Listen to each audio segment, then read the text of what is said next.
국민의당 내용 들여다보겠습니다. 안철수 당 떠나라. 유성엽 의원하고 계속 우당탕탕해요. 유성엽 의원이 이제 대변을 하고 있는 거죠. 예. 민주당에서 이제 반안파의 대변인격을 하는 건데 어쨌든 지금 국민의당은 이제 가장 정당 중에서 지지율이 낮은 당이 돼버렸거든요. 기록을 깨뜨리고 지난주에 4.4%. 망한 거죠. 그러니까 망했으니까 이제 어떻게든지 살아보려고 이제 몸부림치는 과정에서 통합 얘기가 나온 건데 그거 말고는 사실 방법이 없죠. 근데 이제 호남 의원들은 이제 다 그렇게 되면은 자기네들이 이제 다음 재선이 불가능해지니까 반발하는 거고. 그래서 결국은 일부 이탈하고 나머지 남아서 이제 통합을 하지 않을까 그렇게 보는 거죠. 정태근 의원님, 이 국민의당 내분을 보면은 답이 안 보여요? 답이 왜 안 보여요? 답이 보여요? 제가 보기에는 지방선거 전에 쪼개질 것 같은데요. 쪼개진다. 그러니까 근데 지금 거예요, 이분들이 뭐 나가고 안 나가고 문제보다도 이분들이 이제 예를 들면 안철수 대표는 중도 보수 통합 빅텐트를 얘기를 하고 예를 들면 정동영 의원이나 무슨 청정배 의원 같은 분들은 보면 평화개혁연대 이렇게 얘기하잖아요. 그런데 실제로 보면 안철수를 중심으로 하는 사람 뭐 최명길 의원 이런 분들은 이분들은 심리적으로 반민주당이고 예를 들면 박지원, 정동영, 천정배 이분들은 심리적 민주당이에요. 기본적으로. 유성엽 의원도. 그러니까 완전히 이제 한 지붕의 두 가족인 거죠. 그래서 이제 살 길을 다르게 보고 있잖아요. 다르게 보고 있는데 저 사람들이 나가야지. 내가 먼저 나갈 수 없지. 이걸 가지고 지금 이제 명분 쌓기용을 하고 있는 거죠. 그러면 결국은 살라고 하는 사람들 입장에서 보면 예를 들면 안철수 대표 같은 경우는 실제로 여론조사를 보더라도 바른정당이랑 통합하면 지방선거에서 2당으로 갈 수 있는데 라고 생각하면 그 길로 가야죠. 그리고 오히려 다음번 총선을 내다보면서 지방선거를 내다보면서 민주당 쪽이랑 가까워지는 게 당선 가능성이 높다. 그럼 글로 가야죠. 근데 다만 저는 제가 지난번에도 강조했습니다만 이게 이제 그 겉으로 명분이 아니라 좀 정치답게 진행됐으면 좋겠다는 거죠. 예를 들면 바른정당하고 국민의당 안철수 쪽 계신 분들이 통합을 하려면 일단 이분들이 생각이 맞는지를 먼저 검토를 해야 돼요. 계속 그 주장하셨잖아요. 그래서 이제 지금 정책연대를 한다고 얘기를 하는데 그러면 지금 예를 들면 독일 같은 경우가 그 총선을 치르고 난 다음에 2달 동안에 이제 연립정부를 구성 못 해가지고 메르켈이 이제 배수회전을 쳤잖아요. 만약에 더 이상 안 되면 선거 다시 하자 이렇게 나왔단 말이에요. 근데 그 정책 그러니까 그 연립정부 구성이 안 되는 이유가 정책에 대한 협의를 계속 하고 있는 거예요. 그래서 협의된 정책을 가지고 이 정부는 쭉 간다. 이렇게 되는 건데 그래서 저는 이번에 바른정당하고 국민의당이 통합하려면 정말 그 정도 치열하게 우리가 앞으로 합치면 이런 정책을 추진할 것이다라는 것들을 합의를 하고 반대하시는 분들도 그냥 막연하게 무슨 뭐 중도 통합이 잘못됐다 이렇게 얘기하지 마시고 중도보수 통합이 저쪽이 어떠한 부분에 있어서 도저히 우리랑 합칠 수 없는 사람들이다라는 그런 구체적인 내용을 가지고 반대를 해야 된다는 거예요. 그래야 정치가 발전한다는 겁니다. 국민의당 바른정당 정책연대 추진 합의 어떤 정책에 공감대가 있을까요? 뭐 총선 때 대선 때 또 자기네들이 내놓은 공약들이 있으니까 그거 이제 공통 부분을 추려내면 얼마든지 나올 수가 있는데 이제 그런 건 다 그냥 내세우는 명분이고 실제로 이제 다음 선거 때 살아남으려면 어떻게 해야 되느냐 그게 중요한 거지. 지방선거에 관심들은 있을까요? 국회의원들이. 당연하죠. 자기 선거하고 뭐 밀접하게 연관돼 있으니까. 그런데 지금 바른당이나 국민의당은 지방선거 후보자를 구하지 못하고 있거든요. 지금 누가 그 당으로 나오려고 하지 않으니까 그래서 이제 그러면 자기 선거 때 이제 막막해지잖아요. 그러니까 이제 저렇게들 하는 거지 뭐 정책연합 뭐 이런 거는 사실 뭐 내 겉으로 내거는 거예요. 근데 안철수 의원은 정치적 승부수를 띄웠다? 그렇죠. 없잖아요, 그분이 여태까지 뭐 여러 시도를 하고 된 게 하나도 없고 맨날 철수만 했는데 제가 볼 때 이번에 이제 마지막인지 또 할지 모르지만은 시도를 또 했는데 이번에 안 되면 이제 짐 싸야 되지 않나 싶어요. 그분도. 어떻게 전망하세요? 또 철수 안 할 것 같은데요. 예. 이번에 뭐 강하게 드라이브 걸고 있는데 또 철수냐 이렇게 얘기가 나오는데 제가 보기에는 내년 지방선거 때 안철수 서울시장, 남경필 경기도지사 이렇게 후보 나오면 그러면 지금 자유한국당에서 내보낸 후보보다도 훨씬 괜찮지 않을까요? 그리고 특히나 이제 지금 이제 지금은 이 민주당에 대한 지지도가 높지만 어떻든 민주당, 그러니까 바른정당이나 자유한국당이나 국민의당이 좋아서가 아니라 뭔가 문재인 정부에 대해서 나는 경고의 투표를 해야겠다라는 분들이 상당히 또 존재한단 말이에요. 근데 그 표가 지금 봐서는 제가 보기에 자유한국당으로 가기 어려울 것 같아요. 남경필 지사는 자유한국당으로 가지 않을까요? 홍준표 대표가 오지 말라고 그랬잖아요. 배신자는 다시 경기도지사 뽑으면 안 된다. 그래서 어젠가 무슨 그 경기도당에 있는 사람들 등반 대회에서 공개적으로 오지 마라. 우리는 더 이상 우리는 배신자인 아닌 경기지사를 내겠다. 이렇게 얘기를 했죠. 그래서 남경필 지사는 아마 갈 의사도 없고 갈 곳도 없죠. 승부를 봐야죠. 그럼 바른정당에서 제가 보기에는 안철수 서울시장, 남경필 경기도지사 후보 카드면 수도권에서는 자유한국당보다는 훨씬 더 민주당을 대적하기가 좋은 모양일 것 같은데요. 그렇다고 자유한국당하고 단일화나 이거 할 수 없을 거 아니에요. 갈라질 텐데 그럼 지지표가. 자유한국당에서 지금 서울시장이 제가 얘기하면 너무 좀 심한가요? 자유한국당에서 지금 경기도지사나 서울시장 내보낼 만한 사람이 딱 떠오르는 사람이 있나요? 후보가 없어요. 근데도 불구하고 저 사람 안 된다 이렇게 홍준표 대표가 하는데 그건 이제 감정의 정치이면서도 한편으로는 뭔가 자기한테 대적할 만한 사람은 못 들어오게 하는 거예요. 그렇죠. 그러니까 이제 쪼잔한 정치를 하는 건데 그래가지고 자유한국당이 뭐가 미래가 있겠어요. 근데 자유한국당에서 서울시장 또 준비하는 사람들이 질비하게 서 있잖아요. 아니요, 없어요. 그래요? 예. 뭐 속으로야 뭐 자기가 김용태 의원 나모 의원도 있고 홍모 전 의원도 있고 뭐 가능성들이 희박하죠. 두 분이 크게 없는 거니까 안 되긴 안 될 것 같은데 그러면 그 두 분을 해놓고 자유한국당에서 어쨌든 낼 거 아니에요. 후보를 안 낼 수는 없잖아요. 그래서 저는 표는 나뉘어질 것이고. 그러니까 이제 최근에 이제 물론 국민의당에서 발표한 여론조사이긴 하지만 지금 이제 반 문재인 정부에 있는 분들이 선택을 하겠죠. 자, 최경환 검찰 소환 불응? 네. 얘기 좀 해주시죠. 지난번에 국정원장들 이제 영장 발부될 때 이례적으로 이병기 전 원장은 체포부터 긴급 체포를 좀 이례적이잖아요. 그때 그런 말이 돌았어요. 그분이 갑자기 심경이 이제 악화돼가지고 이제 어떻게 무슨 사고 날 것 같다. 그래서 이제 긴급 체포했다는 얘기가 있는데 이분은 지금 할복 자살한다 그러니까 되게 위험한 상황에 있는 거 아닌가. 그렇잖아요.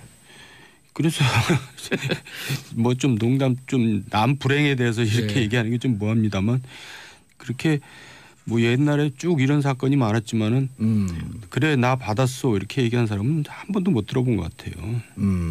내일 10시에 출석하라고 통보했어요 검찰이. 근데 순순히 응하지 않을 것 같다 이렇게 지금 예측하고 있는 거 아닌가요? 본인이 응하지 않겠다 이렇게 발표했죠. 얘기했죠. 본인이 사실은 결백하다고 얘기하면 출두를 하셔야죠. 그래서 조사를 받아야 되는데 우리 앞에 계신 정돈 선배님 같은 경우가 옛날에 이제 그 저축은행 사건에 돈을 받았다고 그래가지고 이제 검찰의 현역 의원 당시에 조사를 받을 때 정돈 의원님은 이제 본인이 직접 자진 출두했어요. 소환해갖고 조사 받으니까 자진 출두해서 조사 받고. 출두를 했고 그랬음에도 불구하고 그 구속영장이 청구돼가지고 국회에 이제 체포동의안 표결이 들어왔죠. 그래서 이제 체포동의안 표결이 들어왔는데 그게 부결됐어요. 그래서 이제 불구속 재판을 받았거든요. 그래서 최경환 의원님도 사실은 그 얘기 좀 해주시죠. 왜냐하면 그 사람들이 기억이 좀 멀리 떨어진 거니까 정돈 의원님 케이스. 그러니까 최경환 의원도 결국은 이제 국회 지금 회기 중이라서 체포를 못 하거든요. 헌법상. 그러니까 이제 그거 때문에 아마 버티는 것 같은데 근데 이제 표결을 할 경우에 결국 어떻게 될 것이냐. 제가 볼 때는 좀 부정적이거든요. 예. 이게 최경환 의원 같은 경우는 김무성 의원 표현에 의하면 박근혜 정권이기도 했지만 최경환 정권이기도 했다. 이런 얘기까지 했어요. 그러니까 굉장히 위세를 부렸죠. 예. 그리고 이제 진박 간별사로 나서가지고 이제 온 국민의 좀 밉상이 되기도 했는데 국회에서 뭐 버틴다고 표결에 나는 유리할 것 같지 않은데. 그 과정을 좀 설명해 주시죠. 정동원 의원은 그때 당시에 그때 이제 솔로몬 저축은행 그 임석 씨로부터 이제 그 돈을 받았다, 정치자금을 부정하게 수수했다라는 혐의로 검찰이 이제 조사를 한 거예요. 근데 이제 실제로는 안 받았죠. 안 받았으니까는 이제 떳떳하게 갔죠.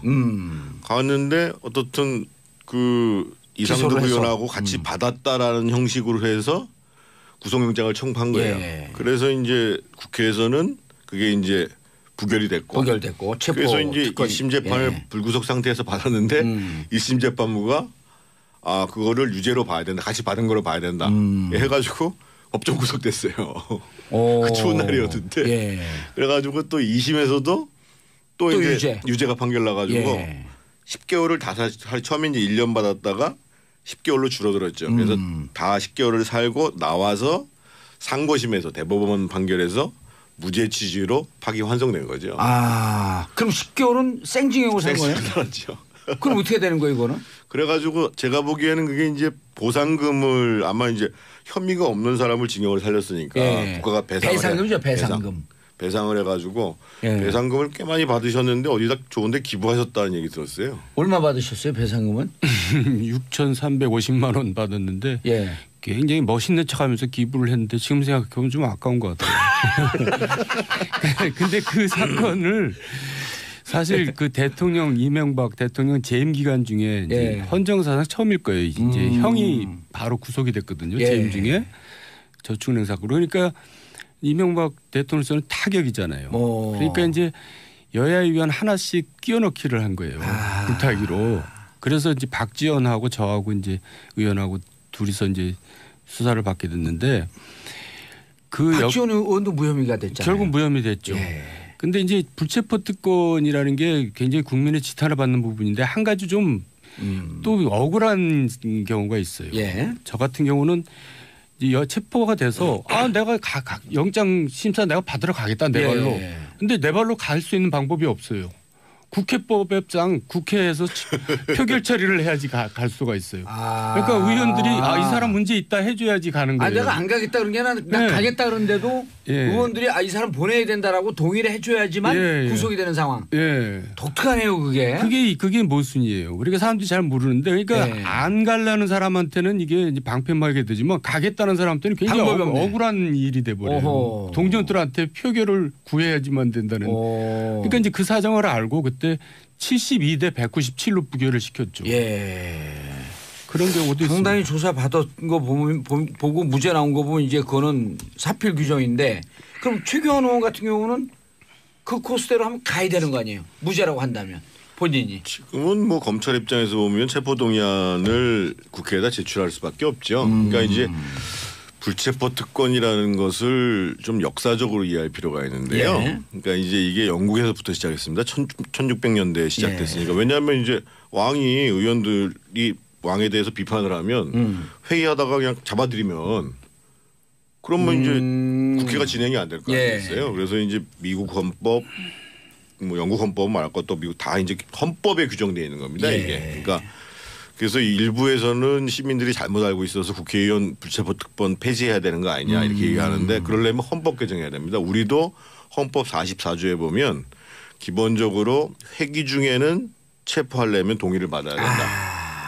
체포 못한다 이렇게 하고 회기 전에 체포했는데 국회에서 석방 요구를 하면 석방시켜야 된다. 이게 이제 헌법에 규정되어 있는 내용입니다. 근데 그럼 구속영장을 청구했고 구속영장이 발부가 되려면 체포 동의서가 넘어와야 되는 거예요? 국회로? 회기 중에는.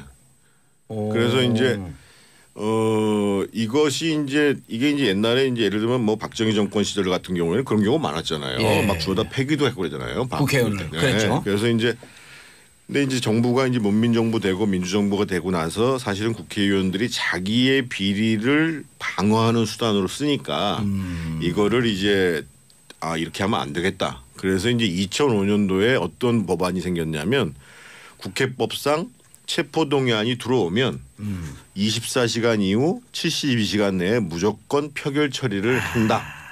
그래서 이제 국회의원들이 판단을 하는 거죠. 저 사건으로는 저 사람은 들어가야 된다, 말아야 된다. 이걸 판단을 한다는 거죠. 그런데 덧붙여서 제가 말씀드리고 싶은 것은 아까 2부에서도 이제 그 구속적 부심 얘기가 많이 나왔는데 저는 이제 문재인 정부에서도 그게 안 되긴 했습니다만 일단 수사 자체는 불구속 수사가 원칙이잖아요. 그렇죠. 그런데 그게 이제 어떤 정부가 돼도 그게 적용이 안 돼요. 그래서 저는 그 원칙적으로는 불구속 수사를 하는 것을 어떤 정부라도 좀 제대로 실천하고 대신 피의자 예를 들면 지금 최경환 의원 같은 경우가 거론되잖아요. 불구속 수사가 원칙이 되면 피의자가 사실은 조사를 안 받는다고 한다는 게 이상한 거예요. 받을 건 다 받고 불구속 그 재판하고. 그렇죠. 그게 이제 저는 그 민주주의의 발전이고 인권의 보호고. 그렇죠. 그 전보다는 이제 구속률은 많이 떨어졌어요 지금. 그러니까 그 제가 대북송금 특검에 갔던 변호사 얘기를 들어봤더니 그분이 이제 그 민변에 속해 있었고 뭐 참여연대 간부를 했던 분이거든요.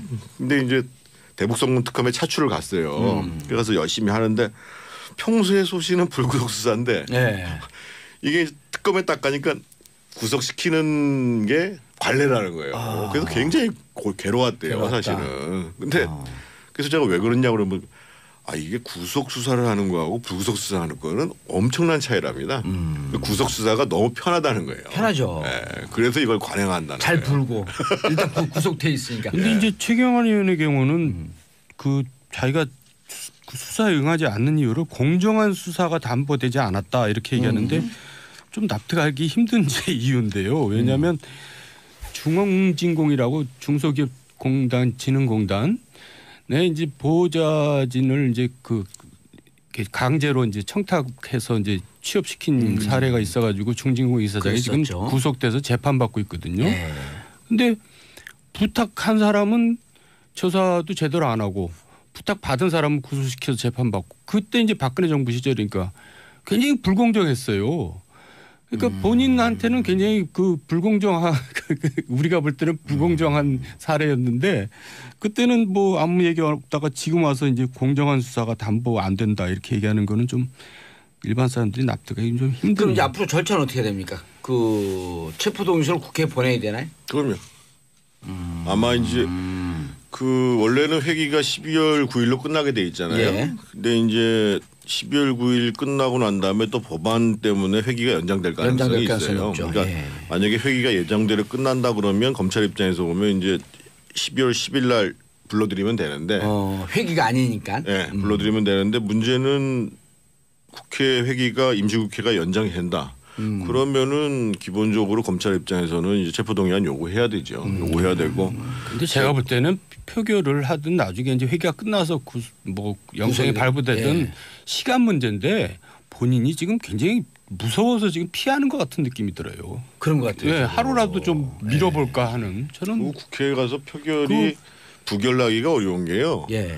그 최경환 의원 때문에 공천 때 피해본 사람들이 많잖아요. 자유한국당 지금 자유한국당에 예를 들면 그 당시에 뭐 그 대구에서 2016년 말도 안 되는 거죠. 공천해가지고 그래서 그때 이제 최경환 의원이 진박 감별을 했단 말이에요. 그래가지고 진박이 아닌 사람은 공천을 배제해서 이 사람들이 무소속으로 출마해서 당선되고 막 이랬잖아요. 그리고 다시 복당을 했잖아요. 그래서 아마 최경환 의원 입장에서 봤을 때는 이게 버티기가 만만치 않겠구나라는 생각을 하니까 일단 시간을 좀 벌자 이렇게 얘기를 하는 거고 홍준표 대표도 자기가 그 출석하지 말라는 얘기 하지 않았다. 당에서 그런 얘기 한 적 없다. 그리고 이미 또 당을 나가라고 그랬었잖아요. 그거는 그렇게 얘기를 했는데 어떻든 지금 이제 당에서는 지금 이제 특검의 이 특활비에 대해서 특검을 추진한다고 얘기를 하는데 그 문제하고 이 최경환 의원 거는 좀 별개로 보는 거죠. 그래서 그러니까 자유한국당이 아예 특수활동비, 국정특수활동비와 국정조사 특검을 하자라고 했는데 요거는 최경환 구하기로 나선 건 아니다. 아니다라는 거죠. 네. 예. 특검 추진 현실성이 있나요? 현실성보다도 저는 그러니까 법무부에서 검찰에 줄 돈을 이제 띄어서 쓰고 이제 있었던 거거든요. 예. 25억에 30억 정도. 그것도 사실 그 법적으로 문제가 있죠. 그거를 이제 공적으로 썼으면 모르는데 거의 사적으로 썼거든요. 지난번에 그 서울중앙지검장하고 법무부 검찰국장하고 이제 검사들하고 술 먹을 때 서로 봉투를 주고받은 게 이게 특활비거든요. 예. 그 봉투를 무슨 공적에 쓰라고 준 게 아니라 용돈식으로 쓰라고 준 거거든요. 그랬으면 그것도 문제가 있는 거죠. 알겠습니다.